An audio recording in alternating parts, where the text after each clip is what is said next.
Kaugnay ng usapin sa impeachment, partikular na ang dalawang mosyong inihain sa plenaryo.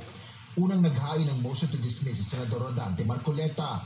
Alinsunod dito sa unanimous decision o nagkakaisang pasya ng Supreme Court na nagpapawalang bisa sa articles of impeachment mula pa sa simula, habang ito ay immediately executory o dapat na agad na ipatupad.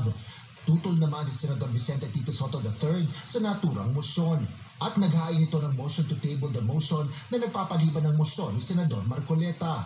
Ito ay habang isinasaalang-alang ang nakabimbing motion for reconsideration na inihain ng Kamara sa Korte Suprema.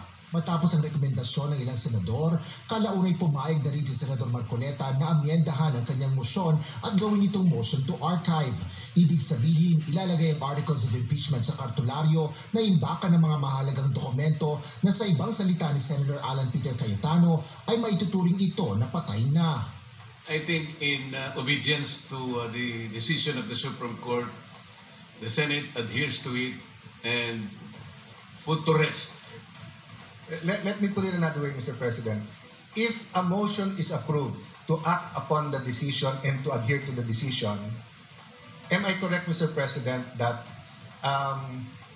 that will be the decision, that will be in our journal, and then by operation of administrative process in the Senate, everything that has to do with the impeachment will be sent to the archives?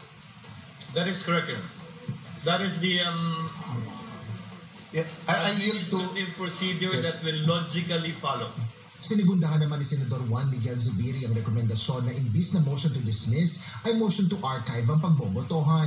Ngunit nilinaw ng Bukidnon Solo na magiging sitwasyon sakaling ikonsidera ng kataas-taasang hukuman ang apila ng Kamara at baligtarin ang nauna nitong desisyon. Nothing can stop us from pulling it out of the archives and taking it over once again in plenary. Is that correct, Mr. President? That is correct, Your Honor.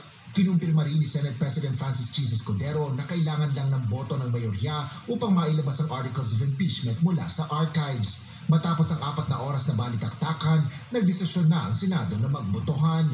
Inunang pagbotohan ng motion ni Senador Soto na ipagpaliban ang motion to archive ng impeachment na nagresulta sa 19-5 vote pabor sa pagsasantabi ng motion.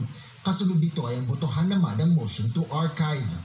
With 19 affirmative votes, 4 negative votes, 1 abstention, the motion of Senator Marcoleta as amended by Senator Joel Villanueva, adhering to the immediately executory decision rendered by the Supreme Court en banc on July 25, 2025, which among others held that the articles of impeachment are null and void ab initio and that the Senate did not acquire jurisdiction and to move to transfer the articles of impeachment in relation to case number 002-2011 entitled in the matter of the impeachment trial of Vice President Sara Zimmerman Duterte to the archives. The same is hereby approved.